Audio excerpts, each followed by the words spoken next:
UFC 318 has just taken place, and this is my reaction to the entire card. This card delivered. I know it was getting a lot of shit online. It is a glorified fight night card, but this delivered. It was a really fun watch, great main event, some fun fights on the main card. Yes, a lot of decisions on the main card, but the prelims were awesome. This was a really good card. 14 fights in total, 6 finishes. Let's start off with the main event. Max Holloway defends his belt against Dustin Poirier. 4-1. That's how I scored the fight on first watch. 4 rounds to 1 in favour of Max Holloway. Dustin Poirier took the second round in my opinion, but let's just go through it round by round. Round number 1, Max Holloway drops Dustin Poirier. When or how did Max Holloway get this punch power? Like, are we checking his hand wraps? Is he putting cement in his hand wraps now? Because this guy went from having Kobe Covington levels of punch power to now visibly hurting his opponents, putting damage on them. Like, hurting them, dropping them. That was never a part of Max Holloway's game. Round 2, Max Holloway drops him, but that's when Dustin Poirier lands the shot. A part of me feels like would have Dustin Poirier been a dangerous fighter, a more dangerous fighter, if he was orthodox. It seems like the real power in his shots come from his lead hand in the right hand, and it makes me think, would he have done better as an orthodox fighter with that being his backhand? I'm not too sure, but Dustin Poirier dropped Max Holloway, which is something I want to touch on. Is Max Holloway's durability deteriorating? Because in his last 3 fights now, he's been dropped by Gaethje, finished by Topuria, and dropped by Dustin Poirier. I still think he's got a really good chin, and he obviously still is very durable. But I don't think he can take a shot as well as what he used to be able to, in my opinion. But the improvements Holloway has made since their rematch, their second fight in 2019 is insane. He's not just this cardio boxer anymore. He's added the kicks into his game. The body kicks were there all night against Dustin Poirier. That spinning back kick is money for him every time he throws it. The stomp to the lead leg as well. Even his movement. Now, yes, he still does back up in a straight line quite a lot, and that's where you see Max Holloway get caught. But his lateral movement, in my opinion, has gotten a lot better. I think his combination punching as well, the way he mixes up body to head, has gotten a lot better. The straight right hand to the body, I just think he's really improved, and it's crazy to think because Max Holloway was a featherweight champion with multiple title defenses. We were all saying that was him in his prime, but he's gotten so much better from then, in my opinion. Yes, he's picked up a couple of losses, but the competition level has gotten better. But Max Holloway has also looked really improved. Overall, a really solid performance from Max Holloway. Like I said, 4 rounds to 1. I know some people scored a 3-2. I think they're just being a wee bit lenient towards Dustin Poirier. It was a really good performance from Max Holloway. That's Dustin Poirier now retired. Great career Dustin Poirier had. A top 5 UFC lightweight of all time. The best fighter to never win the undisputed title, in my opinion, is Dustin Poirier. Can we retire the BMF belt though? Brother. I understand we've had some fun moments with it, but we can still have these fun fights without this belt on the line. It's very gimmicky. I think it's had its time. Let's get rid of it. Moving on, co-main event, Paulo Costa versus Roman Kopylov. Not much to talk about here. Good win from Paulo Costa. I instantly knew Roman Kopylov was going to lose this fight whenever Bro came out like this. When Bro was standing there like this with his shorts halfway down his ass, I knew it was game over. I knew it was curtains for the guy. Good win for Paulo Costa. Hurt Roman Kopylov in there. Kevin Holland, Daniel Rodriguez. Yo, does someone want to tell me how the fuck this didn't win fight of the night? How did it not win? And like, yo, I don't know, because I made a couple of takes to this video, not this video, talking about why UFC 318 was good. And in that video I said Daniel Rodriguez's striking could be a problem for Kevin Holland. Now, this might sound like bullshit, and I understand that, but I swear in one of the takes I done, I actually thought I said that Daniel Rodriguez could pull off an upset, or I thought he had a good chance of beating Kevin Holland. I didn't pick him to win, but yeah, really good performance. Close fight, comes down to round 1. Round 2, Daniel Rodriguez was able to get the knockdown on Kevin Holland. I'm surprised he didn't finish him. It literally looked like when he dropped him, he hit him with that shot. Looked like Kevin Holland's eyes rolled into the back of his head, but it looked like he re-woke up. Into round 3, how did Kevin Holland not finish Daniel Rodriguez? I mean, this was a really, really fun fight. Fair play to Kevin Holland. I mean, he's very active in there.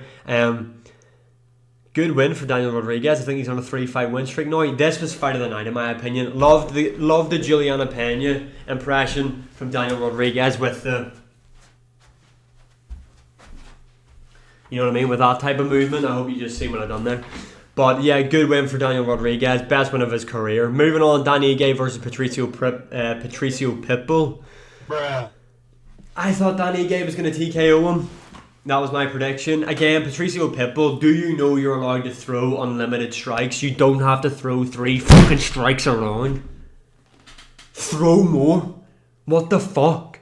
But I'm glad to see Pitbull get the win. Mixed up his grappling. Really, really good takedowns in Dan Ige early on in round 1. A wee bit of a slam going on there. And Dan Ige has got really good takedown defense, and we've seen that throughout the fight. But yeah, scoring 5 takedowns in Dan Ige is impressive. He did shoot 9 takedowns in there. And he also dropped Dan Ige in the second round. How Pitbull didn't get finished by that knee in the third round as well. Insane. I hated the finishing sequence. So see before, and they're like, their legs are all tangled up and they're just like lying there. It's like, yo, ref, stand that shit up. What the fuck is going on here? But good win for Patricio Pitbull. I didn't think he had the activity to beat someone like Dan Ige. I thought he was completely washed and Dan Ige was going to TKO him. And I was wrong, and I'm happy I'm wrong. I like Patricio Pitbull. Moving on, Michael Johnson, Daniel Zellhuber. Do me a favour right now, UFC, yeah? Listen to me loud and clear. Loud and fucking clear. Do not ever have this guy on a main card again. Daniel Zellhuber, do not have him. Stop trying to force him on to everybody. We don't give a fuck that he's Mexican. We don't give a fuck about all these Mexican fighters. We don't care that you want to go to Mexico. We don't give a fuck. Stop promoting this guy. He's dog shit. Michael Johnson, what up, my boy? Michael Johnson, good win. Unk still has it. Beat Daniel Zellhuber. Fuck you. Moving on. Kyler Phillips, Vinicius Olivivera. Yo, I'm doing a bit of an impressions here. I'm showing you what the fight was like. Let me see. Does anyone... I was watching Vinicius Olivivera thinking, yo, this guy's actually about to start doing the Tony Ferguson throwing sand technique. That's how low this guy gets to throw his right hand. Bro is literally standing up. He goes... Right hand's from his fucking ankles. Not right hand from the hip. Right hand from his fucking ankles. This guy's throwing heaters. And it's like, how are you not seeing this? Kyler Phillips... Now, Vinicius Olivivera, in my opinion, is one of the best prospects right now in the UFC. The best prospect in the bantamweight division, in my opinion. He's massive for the division. Can strike, can grapple. A lot of openings on the feet, though. Like, I know he'd be a lot bigger than someone like Petr Yan, but Yan lights him up on the feet. A lot of weird openings that he just leaves. His hands are never up around his face. They're not even up around his fucking hips. But yeah, Kyler Phillips had a good first round. Just got caught in the second round by a big shot from Vinicius Olivivera. And then it was like, Kyler Phillips just didn't want to be the one going for it. He was constantly lateral movement, constantly moving back. And that matters in the judge's eyes. You know, like Vinicius Olivivera's the one leading the dance. He's on the front foot. And you're just skirting around, not getting shit off. Really good win for Vinicius Olivivera. Who does he fight next? I think give him a good jump up in the rankings. I am going to make a video on what fight should be made next, by the way. But yeah, Vinicius Olivivera, good win. Marvin Vettori, Brendan Allen, fun fight. How the fuck was this fight of the night when Kevin Holland versus Daniel Rodriguez was on the card? One-sided beatdown from Brendan Allen. I thought Brendan Allen was going to gas. I thought Marvin Vettori was going to out-volume him. Marvin Vettori's dog shit. Moving on. Prado versus Veretnikov. Nikolai, you know what I'm trying to say. This guy right here, split decision win for him. I'm going to be honest, I didn't watch this fight. I was doing something else when this fight was on. I can't remember what I was doing. What the fuck was I doing when this fight was on? I think I was making food or something, so I didn't even see this fight, so I can't really comment on it. Not a lot of people talking about it online, though. Atepa Gautier, yo, this guy throws heat. This guy hit him with a... But guys, get this, me raise now, me with benefits now. Yo, he literally hit him with the fucking little TJ. And there, Robert Valentin got smoked. And what was funny about this performance was like, Robert Valentin was like, come on.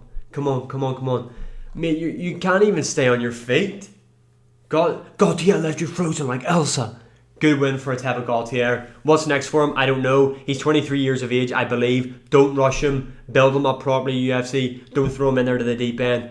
Fun prospect to watch out for. Adam Fujic versus Islam Daladov. Daladov got the win. Really, really brutal knockout as well on your UFC debut. I'm looking forward to seeing where he goes from here. A lot of people are saying he's future champion, this and this. He beat Adam Fujic. Let's just wait and see what happens. But a good prospect to watch out for in the welterweight division. Jimmy Crute beat Marcin Prachnio. I thought this, I said submission happened. Ryan Spann beat Lucas Brzeski. Again, another obvious fight, how it was going to go. I thought he was going to knock him out though, didn't think he was going to submit him. Bruno Ferreira, Jason McVeigh. I don't mean this in a disrespectful way, that rhymed. How's this guy undefeated? He's not undefeated anymore. Bruno Ferreira, really patient, got a really nice submission win in there. I would still like to see him versus Ikram Aliskerov though. I still think that's a really fun fight. And finally, Carly Giudice. Is this a women's fighter that we can actually say we enjoy watching? Good striking in there. Looked really good. Overall, UFC 318, I really enjoyed it. Let me know your opinions in the comments below. And as always, like, share, subscribe, comment, all that good stuff. And I'll see you all again in the next one.